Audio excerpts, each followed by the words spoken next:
tickle or itchy eye, skin rash or a patch of hives.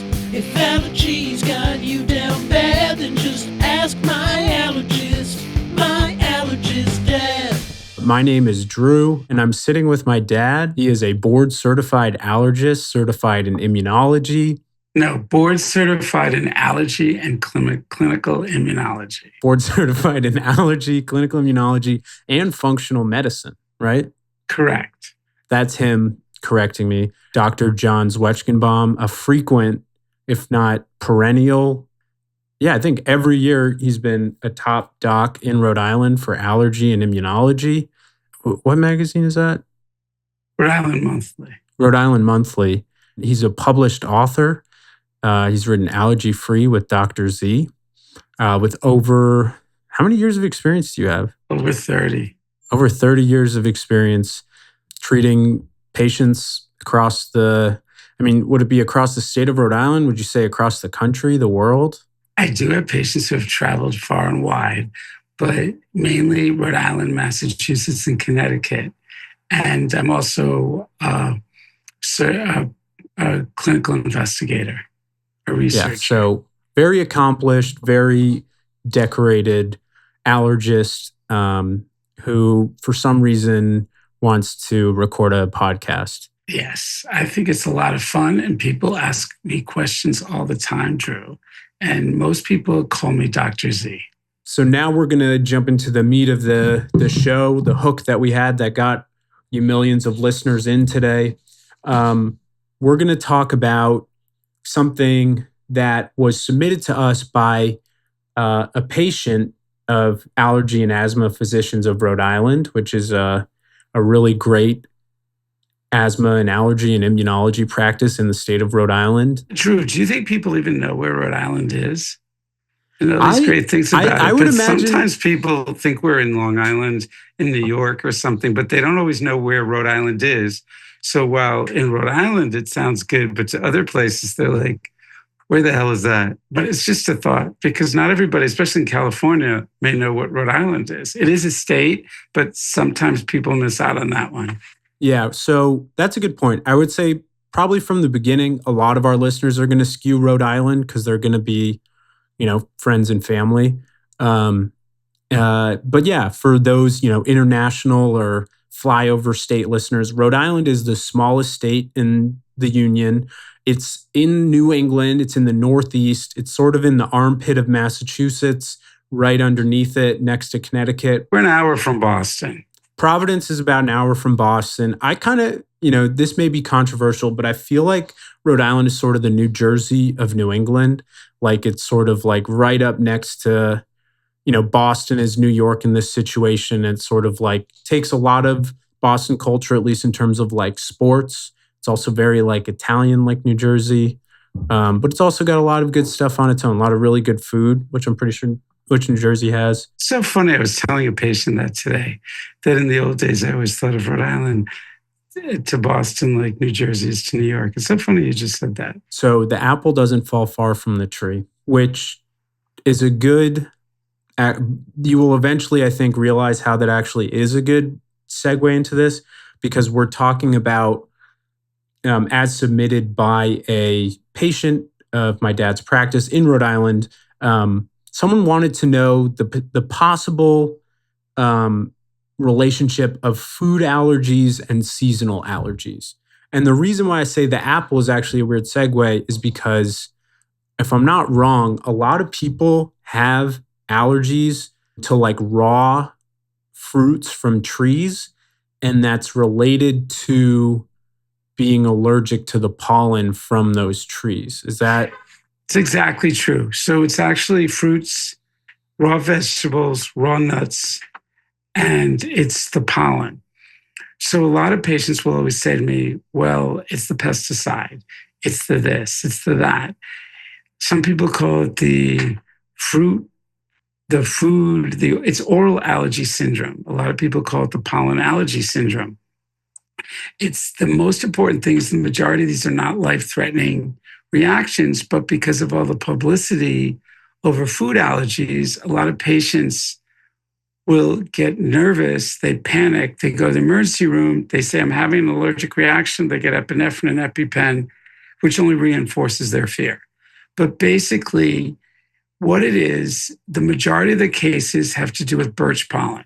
Birch pollen has a protein on it called the PR10 protein, and that is shared with many fruits, vegetables, mainly legumes, peanuts, which is a legume, and certain tree nuts. Hazelnut's a big one. I actually get it to hazelnut. And it's tingling of your lips, an itchy palate, and a lump in the throat. Many find that raw cherries, peaches, nectarines, apples, but if you cook it, it denatures the allergen. And some patients, it's nuts. Some patients will even say if they eat they're peeling a raw potato because it said as well, it'll swell their hands. And then on the opposite end is all the melons, the gourds, as they say. That correlates with the fall weeds. I used to get it to honeydew as a child, but then after I went on the immunotherapy to the pollens, I don't get it anymore. Is my allergy to walnuts and formerly to tree nuts related to like a pollen allergy? It might have been. You responded quickly to the desensitization, and your walnuts is mainly in your mouth. I think your walnut reaction is similar to my hazelnut reaction, though mine goes away without treatment. And the majority of the time, the patients don't take treatment. It just goes away on its own. But it's always at risk for a life-threatening reaction. I had a patient who had oral allergy syndrome to almonds. She's got tingling of the lips and an itchy palate. But one day, she was 16 years old and she was really bored. And her mother was having a party and she had almond M&Ms and had a 2-pound bag she put in a huge bowl. And the girl just kept eating. She ate 2 pounds of them. And that was enough to hit her threshold of allergen. She ended up had to go to the emergency room. For anaphylaxis? For systemic reaction. I don't think it was reached anaphylaxis. It was more than oral allergy, just because she just had such a huge load. Most people get the itchy throat and say, oh, this is not great. I want to stop it. She just kept eating a lot of M&Ms. That's a lot of almond M&Ms, even if you Yes. don't have an allergy. It's like the cat allergy patient. So I had a patient once. It's a really funny story. So she was on our desensitization. She was at the time on shots for cats, and it was working. And she could be around cats. Everything was good. And then one day her mom came up to me and said, those cat shots aren't working anymore. I said, you need to elaborate. She said, they're not working. She said, they used to work. They're not working. I said, you need to explain. She says, the piano teacher has cats. I said, how many cats? She said, 15. And it's like, that's a lot of allergen. So, and if you vacuum, it increases the airborne levels 7-fold. So it's like, 90, if you do the math, it's 105 cats. So basically, I said, well, that made sense. So it's sort of the same with her. So desensitization is allergies are a breakdown in tolerance. It's just you actively tolerate your environment, but something happens where patients start reacting to things they shouldn't. So the desensitization, what we call immunotherapy, we actually do the sublingual under the tongue instead of the allergy shots, which has been more the traditional, but we've been doing it for 18 years. So basically what it is you're giving patients a controlled dosage of an allergen so that their body learns how not to overreact to it in an allergic reaction. Very well put. You're slowly rebuilding tolerance. You're retraining it to tolerate, build up blocking antibodies and work on your T cells to tolerate it. You have to start small because they're allergic to it. Because allergic reactions are your immune system fighting things, right? I wouldn't say your immune system is fighting. Your immune system is mistakenly reacting. So when you say that, does that mean like your immune system thinks that like cat dander is a disease? Well, it depends what you think of disease. I think of disease as an infection. What it is that you have antibodies to these things that should not be reacted to, and it triggers a chain of events that causes an allergic reaction. So like anaphylaxis, what is your body doing there? Why is it that like your throat is closing up? So anaphylaxis is when your body's full out reacting to the allergic response. So if you think about it, what happens in anaphylaxis is the tight junctions of the blood vessels, because of the histamine and allergic response, become leaky and they open up. Your blood vessels dilate and then they become leaky. And so because of that, fluid leaks out, which can close your throat. It also causes your blood pressure to drop. You don't have fluid go into your lungs, and it also causes you acutely short of breath. You're having bronchospasm, your throat's closing, there's fluid, and it's all because of the ongoing allergic response to the mediators of the allergic reaction. The first one being histamine, this one's called leukotrienes, and then inflammatory cells. So is it like your antibodies are like short-circuiting your body, kind of? Well, the antibodies are turning on the switch. Anaphylaxis used to be a protective mechanism, but now it's not a protective mechanism. Sneezing, I understand, like your body is trying to expel what it thinks is like a foreign object that it doesn't want. I mean, itchy eyes or a rash, I don't know as much, but it's like anaphylaxis is your body shutting down. So I'm trying to figure out like what does it come from that was initially some kind of protective response? So what's really interesting is that when in developing world where they have parasites, the immune cells that play a role with allergies play a role in fighting those infections. So when people with allergies are in those environments, it's like the immune cells that play a role with this are unemployed, so they don't know what to do. So they found another thing to react to, because in these other areas where they have the parasitic infections and everything, they don't have allergic reactions because they're busy reacting using those part of the immune cell to work on the parasites. So basically it's like when you're in an environment where you don't have to fight certain infections, like there's a lot of, in a less sterile environment maybe, than what you've built up to react to things that we used to have to protect from, like diseases and parasites and different things. Now that those are few and far between, you still have this system that's like ready to fight, and it's just kind of looking for a fight, and it finds it in things that are like cats and pollen. That's why they say that allergies are so much less on farms, and in the developed world, you don't see allergies. Allergies are almost part of affluence in the developed countries. In the global north. In the global north, and that came out with the clean theory, because when we're ultra clean environment, we seem to be so more allergies. That's the theory behind the clean theory, that's this ultra germ obsession has contributed to allergies. Interesting. It's interesting. I told you what I do is interesting. I never couldn't said get you to go to med school, but it is interesting. I mean, you never really pushed it on me, and you didn't paint the direction of medicine in the most flattering light either. I did take you for a tour of the med school, though, if you remember. Yeah, no, I remember. That was fun. Bosom, Boston University School of Medicine. Yes, but they've changed the name. Oh, Chobani and Avedisian. Chobani and Avedisian School of Medicine at Boston University. Yes, too long. I think they're trying to call it CAM. CAM? Yeah, it doesn't make sense. Great institution.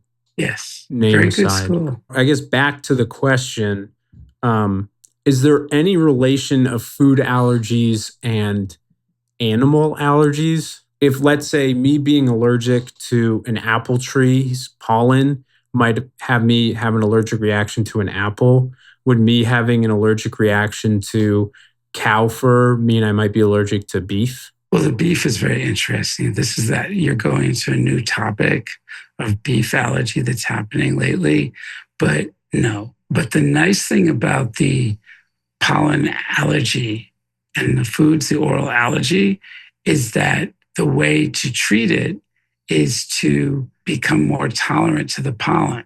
Because as you become less allergic to the birch pollen or the weed pollen, you become less reactive to the food allergen. You tolerate it more because it's the shared allergen that you're reacting to. So as you become more tolerant of that shared allergen, you become less reactive to the food. That happened to me. I eat honeydew now. And you eat a lot of tree nuts that you used to not tolerate. But that was because of the sublingual allergy drops? That was part of it, but also you were getting into the environmental allergens as well. From the drops, just from being outside? You had 2 sets of drops, if you remember. You were getting into the foods and you were getting into the environmental allergens. So part of it was your food desensitization, but part of it was also your environmental allergy desensitization. You had both, and most people don't get to have both like you did. Why not? Because most people don't do that. They just don't choose to have the treatment. It's not as available. I'm one of the few people that do it, that's been doing it for all these years. What do more practices offer then? The food or Nothing. Not many do the desensitization. No, it's just avoid. That's why everybody walks around with their EpiPens and afraid to go anywhere. So a lot of my food allergy, because I went on the sublingual allergy drops, I had a controlled dosage that my body would not have a full reaction to for things I was allergic to in the environment and things I was allergic to food-wise. And you're saying because of a lot of the environmental ones, that led to me being less and less allergic to a lot of nuts that I was allergic to before. I said, I can't tell. It probably was the combination of both. Is there some kind of environmental thing that would have been related to peanuts, or is that really just something that you desensitize from a food perspective? So there's one component of peanuts. So nowadays we realize with the tree nuts and the peanuts, we can test further for certain allergens. We call them components. So for example, when I was a kid, I tested positive to peanuts and they wouldn't let me have it, but I ended up eating them without a problem. If it was available then and they did the blood test, it's called the ARAH components, 1, 2, 3, 6, 8, and 9. There's no 4 and 5. Those that are positive to 1, 2, and 3, and you had the test, you were positive to 1, 2, I think, and 3. And those are increased risk of life-threatening reaction. It doesn't differentiate the severity. If you were just like me, I would have just been ARAH8 only. My other ones would be negative. Those patients who are only positive to that correlate with low risk of life-threatening reaction.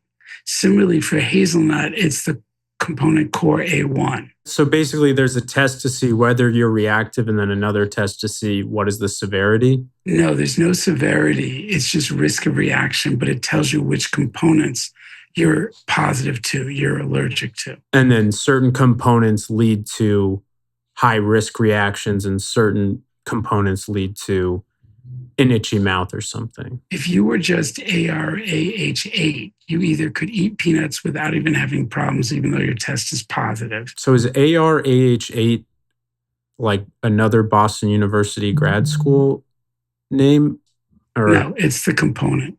So if you're just that one, treating the birch pollen, if you were getting an itchy throat from peanuts, would help reduce it. But treating the birch pollen wouldn't help if your components were 1, 2, and 3 positive, which were you. So then you would need the peanut drops or the peanut oral immunotherapy. Wait, is there a relation between birch and peanut? Yes, that's another one. So peanut can have just oral allergy syndrome in some patients. So when a patient tests positive for birch to peanut on a skin testing, the doctor says, oh my God, you're allergic to peanuts. But they say, I eat peanuts. And they also have bad spring seasonal allergies. Their peanut is positive because of cross-reactivity to birch. So are they related plants or there's just a similar protein? It's the legumes because peanut is a legume. Birch trees have a PR10 protein on it, and that protein is what cross-reacts with the fruits, the vegetables, and the legumes, which include soy, chickpea, peanuts, and some patients. So there are other foods that they're positive to that they can consume, but they have positive allergy tests, which when people just get the blood test to say, I want to see what I'm allergic to, only adds to the confusion. So the blood test would be showing reaction to a protein that's actually an environmental allergy to birch and not a food allergy to peanut, potentially. It's shared with an environmental allergy. So then you would just have to do a further test to see which component it is and whether it's like a severe food allergy or an environmental allergy? Correct. But if a patient says they eat peanuts all the time, why do anything? You never treat a test, you treat the history and the symptoms. So if, let's say, someone has that sensitivity to birch and they eat peanuts all the time and they don't have a reaction, because this was a question I had, and we're coming to the end, so maybe we'll kind of wrap this up here, but because I'm desensitized to a lot of nuts, not fully desensitized to peanuts yet. But if I did get fully desensitized to peanuts and then ate it, would there be stomach inflammatory considerations, even if I'm not having an allergic reaction? If it is something that I was reactive to in one way before, could it affect my gut? That is a really good question. And we're entering the end of this because you've hit on a key topic. Because one of the that's very small risk of the sublingual immunotherapy and the oral desensitization to foods is called eosinophilic esophagitis, something that I just had to learn about when I was in med school and read fellowship, and now is epidemic, where foods are causing inflammation and constricture of the esophagus. So someone like you should stay away from peanuts, because likely the fact that you get GI symptoms now, just if you have peanuts, you might be at risk for that. So yes, that's an interesting question with a different answer. So the point of the matter is, if it's causing stomach upset and you used to be allergic, I would not eat the peanuts, because that's one of the foods that can lead to eosinophilic esophagitis. So it's not that if you were allergic to something, it will be inflammatory to your gut. It's just that even if there is something that you're no longer allergic to, and then you start eating it because you're not allergic, but then it causes a different sort of stomach sensitivity, it's probably not worth eating. It's good that you're no longer having an allergic reaction, but long-term, it might have some other effects that are, related to the esophagus. Right. And that's part of the problem. That's one of the small risks of patients who go on the oral desensitization. So first and foremost, you want to think of these desensitizations as ways to make your life safer so you don't have to worry about reactions, but not necessarily. You want to proceed with caution before adding these things to your diet as a major component. You want to kind of see whether it's going to affect your stomach. Well, I think everything is a risk versus benefit. And if with the oral desensitization, you're not going to have life-threatening anaphylaxis, especially people who have it all the time, I think that's great. But it's not something you should do on your own. You should be working with an allergist and monitoring it closely. I think that's the most important. So the most important thing is you want to monitor with your doctor. And if you're in Rhode Island, you should be monitoring it with Dr. Z and his associates at Allergy and Asthma Physicians of Rhode Island. And for those of you who came in thinking this was going to be an allergy show, you're lucky, because it's also a geography show and you learned where Rhode Island is. And yes, I think I should also add a fun fact, which is that the metropolitan population of Providence is larger than the population of the state of Rhode Island, because Rhode Island being so small, like the city proper of Providence is less than the state, but the metropolitan area includes like parts of Massachusetts, like Fall River, parts of Connecticut that are bordering. So that's something you can tell at parties. Yeah, next week we'll talk about Connecticut. If allergies got you down bad, then just ask my allergist, My Allergist Dad. The My Allergist Dad podcast is for general informational and entertainment purposes only and does not constitute the practice of medicine, nursing, or other professional healthcare services, including the giving of medical advice, and no doctor-patient relationship is formed. The use of information on this podcast or materials linked from this podcast is at the user's own risk. The content of this podcast is not intended to be a substitute for professional medical advice, diagnosis, or treatment. Users should not disregard or delay in obtaining medical advice for any medical condition they may have and should seek the assistance of their healthcare professionals for any such conditions.